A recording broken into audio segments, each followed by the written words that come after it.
آخری سوال ہے علی بھی، کیا اسلام میں ٹرانسجینڈرز کے نماز جنازہ کا کوئی خاص طریقہ ہے؟ ٹرانسجینڈرز کے نماز جنازہ کا کوئی خاص طریقہ نہیں ہے، لیکن یہ بات حقیقت ہے کہ آپ نے ہجڑوں کا یا مخنثین کا یا ٹرانسجینڈرز کا عموماً جنازہ ہوتے ہوئے دیکھا نہیں ہوگا۔ یہ عموماً رات کے وقت خود ہی جنازہ پڑھ کے، جنازہ کیا ان کو نماز بھی نہیں پڑھنی آتی، یہ تو اللہ بھلا کرے تبلیغی جماعت کا جنہوں نے پہلی دفعہ ان کو بھی کوئی انسانیت میں سمجھتے ہوئے ان کی جماعتیں نکالنی شروع کی ہیں، ان میں دعوت و تبلیغ کا کام شروع کیا ہے۔ ہجڑوں کی جماعتیں باقاعدہ نکلتی ہیں تبلیغی جماعت کی جناب، انہوں نے اس پورشن کو ان اٹینڈڈ نہیں چھوڑا، اور بڑے بڑے نیک ہجڑے ہیں جو اپنے سارے کام چھوڑ کے ان کاموں میں آ چکے ہیں۔ جنازے کا اس لیے ہوتا ہے کہ جنازہ عموماً ان کا پبلکلی پڑھا نہیں جاتا، رات کے اندھیرے میں یہ خود ہی پڑھ کے دفنا دیتے ہیں، اس وجہ سے عام لوگوں میں ان کے اناؤنسمنٹ بھی نہیں ہوتی ہے، ایک پوری کمیونٹی میں رہ رہے ہوتے ہیں، حتیٰ کہ جن گھروں میں کوئی ہجڑے پیدا بھی ہو جائیں ہجڑے آ کے لے جاتے ہیں، حالانکہ ماں باپ کو بھی ایسا نہیں کرنا چاہیے، یہ بھی معاشرے کا حصہ ہے، آپ ان کو یعنی پالیں۔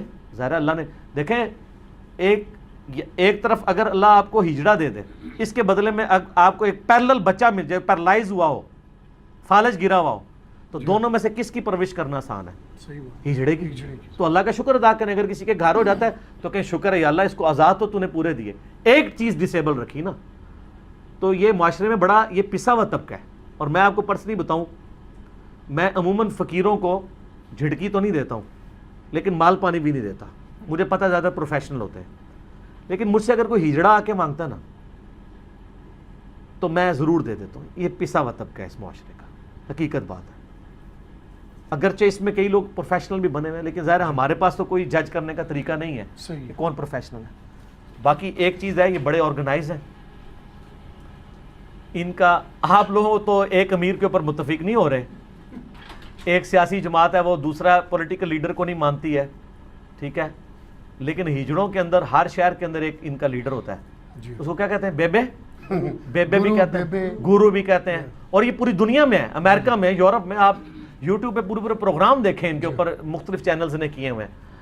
تو پھر ملکی لیول پہ بھی ایک ہوتا ہے، پھر جب کوئی فوت ہوتا ہے تو اس کی جگہ سکسیسر اس کا بنایا جاتا ہے، پورا ان کا ایک آرگنائز سسٹم چل رہا ہوتا ہے۔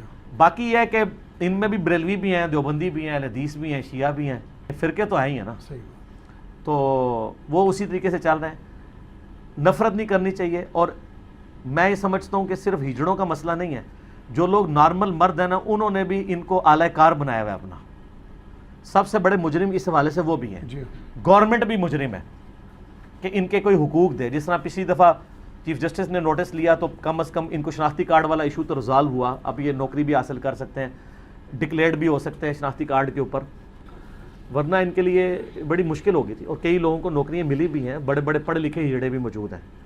اور نفرت بالکل نہیں کرنی چاہیے، معاشرے کا پسا ہوا طبقہ ہے، بہت زیادہ پسا ہوا طبقہ ہے، ان کے ساتھ حسن سلوک کرنا چاہیے۔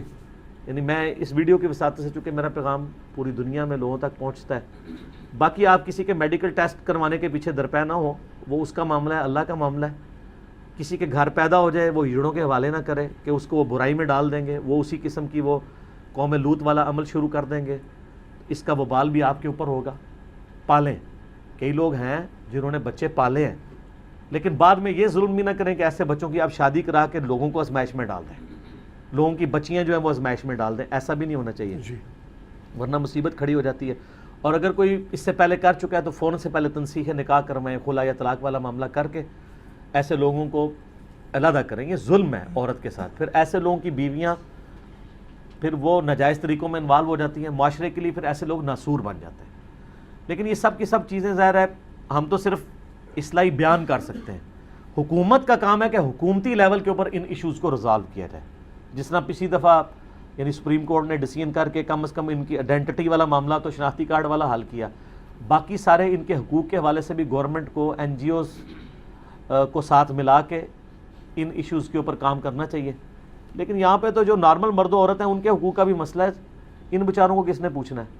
لیکن مجھے حیرانگی یہ ہے کہ جو دیندار لوگ ہیں جب وہ اس طرح کے کام کر رہے ہوں اور ان کے ساتھ چھیڑ خانیاں کر رہے ہوں اور مذاق کا ذریعہ بنایا ہوتا ہے، کہیں بیچارے کہیں سے گزر جائیں لوگ آوازیں کستے ہیں، پھبتیاں لگاتے ہیں، اور وہ بھی آگے سے مطلب اس طرح کرتے ہیں، تو خاموشی کا بائیکاٹ کرنا چاہیے، لوگوں کو منع کرنا چاہیے، یار یہ اللہ کی مخلوق ہے، اللہ نے پیدا کی ہے، آپ بھی ایسے ہو سکتے تھے، اللہ نے ان کو ایسا کیا ہے. جی ان کو یا اگر وہ خود بھی ہوئے ہیں تو اپنے حالات و واقعات کی وجہ سے ہوئے ہیں. ہو سکتا ہے آپ پہ یہ حالات و واقعات آتے آپ اس سے بھی زیادہ برا پرفارم کرتے ہیں.